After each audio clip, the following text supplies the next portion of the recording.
Magandang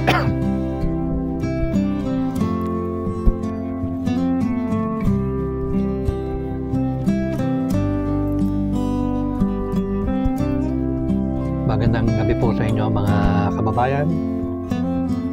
Naway nasa mabuti po kayong kalagayan sa mga parte ng ating bansa at ng mundo. So binawa ng ating Panginoon Diyos na ingatan po tayo sa lahat ng mga panahon, sa lahat po ng mga sakuna, dilubyo, o yung mga darating pang mga na hindi magagandang mga katulad po ng mga lindol, baha. Naway i-spare po ng Panginoon Diyos ang ating mga buhay, mga kababayan. Salamat. So this is episode number 60 regarding corruption pa rin po, mga kababayan. So bibigyan ko po siya ng title na sa Laser Course of Purpose channel o vlogging. Ito lamang ang merong konkretong solution kung paano po wawakasan ang napakasimpleng problema po ng corruption, mga kababayan.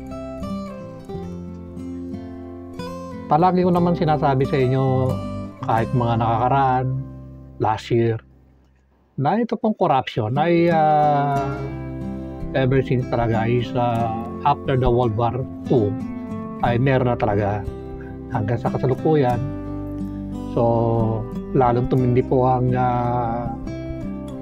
balita nung yan po ay nagkaroon na nga po ng bulgaran kung paano po ang mga contractor ng mga private contractor po ay nakakuha po ng malaking project sa ating sa gobyerno po sa pamamagitan po ng DPWH, mga kababayan. So kaya nga po nabulgar na po yan nung July po, nagkaroon po ng baha. Kasama rin po ang Cavite po dyan na binaha. Lumipat nga kami sa kabilang bahay. So nabulgar po yan nung ang Bulacan po at ang National Capital Region po ay binaha ng sobra-sobra, mga kababayan. Kahit naman ang ulan ay hindi naman ganong nag-uulan nung time nung panahon ng ito nakaraang July, mga kababayan. Ngayon, mga kababayan, for almost more than 50 or 60 years after the war, hanggang sa kasalukuyan po, mga kababayan, ay napakarami na pong batas ang naipasa tungkol sa corruption po. Kung paano po ang mga empleyado ng gobyerno ay mapipigilan sa pangungurap. Kaso nyo, mga kababayan, hanggang ngayon nagpapatuloy. So ibig sabihin, wala pang konkretong solusyon kung paano mo tutuldukan o wawakasan po ang corruption. Tandaan po ninyo, hindi lamang po sa DPWH po yan, halos lahat po ng ahensya ng gobyerno po ay merong corruption. Lalo na yung sa may paglulupa po o yung sa lupa, mga prime lot po yan. So talamak po dyan ang corruption, mga kababayan. So ang problema po, mga kababayan, isa pa rin po ang pinanggagalingan kung bakit mga tao ay lumalabag. Una, hindi po sila, although maraming batas, hindi po sila nakikita ng ating mga batas. So paulit-ulit lang ang sasabihin ko sa inyo, ang mga batas ay parang nangungusap lamang, nagsasalita lang. Ang sabi doon, huwag kang mangungurap, else merong parusa. Kaso nyo ang problema, malakas ang loob ng mga lumalabag kasi una, total nagsasalita lang naman ang mga batas. Ang sabi, huwag daw ako mangungurap. Okay lang. Hindi naman ako nakikita ng mga batas. So, kaya ang nangyayari nga, malakas ang loob ng mga tiwali sa gobyerno na gumawa po ng corruption, mga kababayan. Kaya nga po, hanggang sa kasalukuyan, may mga Senate hearing o Congress hearing, at ang ating Pangulo po ay nagtayo ng isang commission ba o yung tinatawag na ICI na siya mag-iimbestiga po, kaalam kung sino-sino po ang mga involved po dyan sa corruption. Mapapribado o mapapublic, mga kababayan. Kaya lang, ang problema, maaaring mahuli nila o makita nila kung sino yung mga may kasalanan. Ang problema pa rin, titigil na po ba ang corruption? Sa akin po ay hindi po pipigil kasi nga po, ang mga batas po ay pawang mga bulag, hindi po siya nakakakita. So dapat po, para tumigil po ang corruption, ay makakita ang mga batas.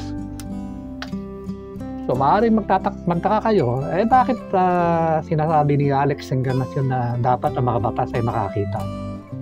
Kaya nga ang dami nga akong nagsasabi yung iba sabi walang pangil daw ang batas, kinumpara sa isang hayop. Sabi ang batas daw po natin ay mahina, kinumpara sa isang tao na mahina na ang katawan. Kinumpara din sa bulag, so kinumpara din sa tao na bulag. So parang ang interpretation nila ay kahit may batas, baliwala. So ganun po nangyayari mga kababayan. Pero ang interpretation po natin ng bulag po mga kababayan ay hindi po kasi siya nakakakita ng actual na paglabag ng mga lumalabag sa mga batas po mga kababayan. Kaya nga ang laser Kosovo Fortress, discover po yan, created noong November 2017. Kaya nga kauna-unahan nagbigay po tayo ng kopya sa dating Pangulong Duterte. Kaya lang ang problema, nakarating sa Malacanang yung ating sulat, kalakip nung mga gagawin kung paano po mapapahinto ang crime and corruption. So sinagot po tayo doon. Meron po akong dokumento niya na sinagot po tayo ng Malacanang. Kaya lang ang problema, hindi po nabasa yan ng Pangulo. So kung nangyari po sana yon at na-consider po yung ating ginawang solution, hindi na sana nagkaroon pa ng mga tokhang, patayan. Sabi nila, almost more than 10,000 daw ang namatay. So, hindi na po sana nangyari yun, yung mga tinatawag na illegal drugs transaction. At hindi na rin sana nangyari yung mga corruption. At hindi na rin sana na ang ating dating Pangulo, Duterte, ay nadala sa daheg upang litisin ng ICC. So, hindi na po sana nangyari yun, mga kababayan. So, although nakakawa, 80 years old, kahit naman ako at the age of 66, nirarayo man na minsan masakit ang paa, talagang masakit talaga. Lalo na yung 80 years old, nakulong. At nakakawa. Although kailangan panagutan po yung mga pagpatay, wala po tayong magagawa doon. Kailangan umiral po ang batas at i-implement. Pero kukumpara ko lang po mga kaibigan, nung panahon po ni Pablo, si Pablo Walagya, yung tinatawag na Saint Paul. Siya po ay isang Hudyo, walang ya po yun. Nung ang dati yung pangalan niya ay Saul. Katakot-takot ng mga Hudyo ang pinapapatay po nung panahon nung ang Kristyanismo nung time na yun ay lumalaganap na. Pero pinatawad naman siya ng Diyos at nagsisi sa kanyang mga ginawa. Although hindi naman siya naparusahan nung time na yon, nung kapwa Hudyo niyan, mga pinatay na mga Hudyo. Pero dumating din ang time na siya po ay nahatulan ng kamatayan by beheading sa Roma po, mga kababayan. Hindi dahil dun sa marami siyang pinatay na mga Hudyo, kundi yung paglaganap po ng Kristyanismo sa Roma. At hindi lamang sa Roma, sa iba't ibang parte po ng mundo. Kaya hinutulan po siya ng beheading sa Roma, mga kababayan. Anyway, yun nga, sabi ko nga, kung na-implement sana itong laser Kosovo Fortress ng time ni Pangulo Duterte, maunlad na po ang bayan, wala na pong nangungurap. Ang pera ng bayan ay magagamit na po sa tamang pamamaraan. Marami pong benepisyo ang may bibigay po niyan.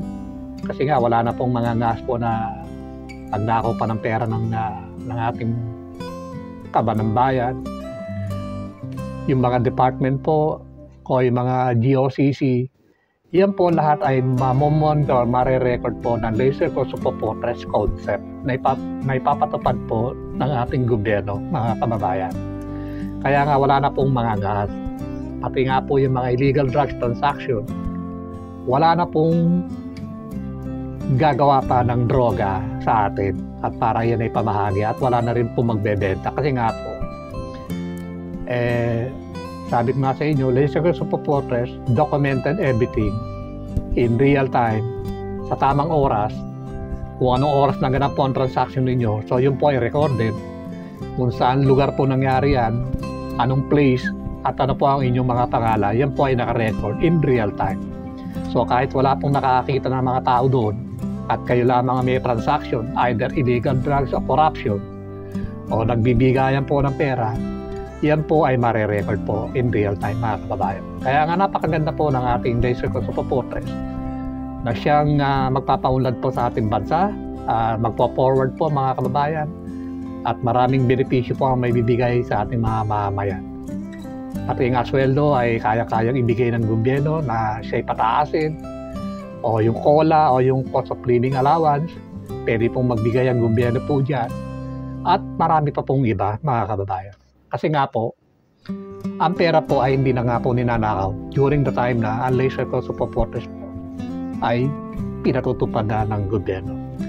Kaya nga itong episode number 60 ay sinasabi ko na ang Laser Course of Fortress lamang ang merong konkretong solusyon kung paano po wawakasan ang napakasimpleng problema po ng corruption, mga kababayan.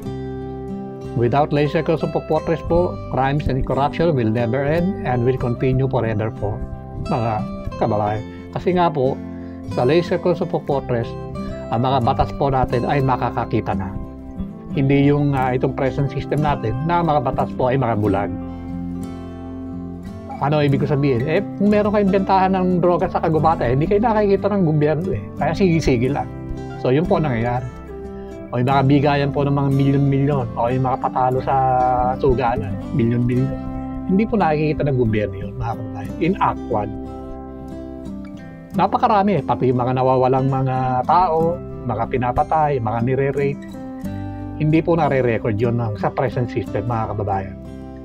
Kaya nga, under Laser Course of Fortress, kahit umuwi kayo ng nag-iisa, hating gabi, 10 oras ng gabi, wala pong gagalaw po sa inyo. Kasi nga po, nakikita po ng satellite, isa pong tool ng Laser Course of Fortress o isang mata po ay gagamit po tayo ng satellite. So makikita po doon yung kung sino man ang salarin o kung sino man yung mga yung target na gusto nilang i-rape o kaya patayin, mare-record po yun. So ano ang ibig ko sabihin?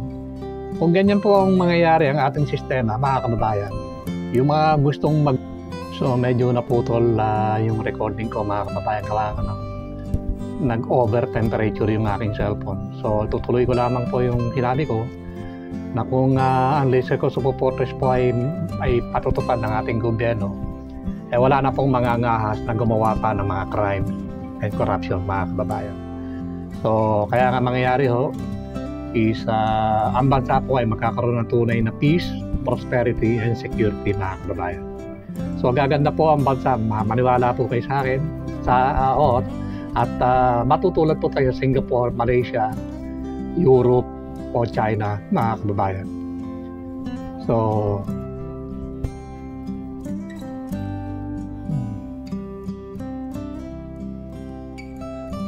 ayan, nag-overheat na naman. So pinatay ko muna yung ilaw ng cellphone ko, mga kababayan. So ulitin ko mga kababayan. Under Laser Course of Fortress po, magkakaroon po tayo ng peace, prosperity, and security at matutulad po tayo sa kaunlaran katulad po ng Singapore, Malaysia, Thailand, Vietnam, o China, o Japan, o Taiwan, mga kababayan. So hanggang dito na lang po, mga kababayan, at magandang gabi po sa inyo. At naway i-spare po ng ating Panginoon Diyos ang ating mga buhay, ano man ang dumating sa atin, delubyo, sakuna, lindol, baha, o kahit anong sakuna pa yan na darating. I-spare po ang buhay natin at ang ating mga mahal sa buhay. Maraming salamat po at laway ingatan po tayo ng ating Panginoon Diyos sa lahat po ng mga panahon, mga kababayan. Maraming salamat po.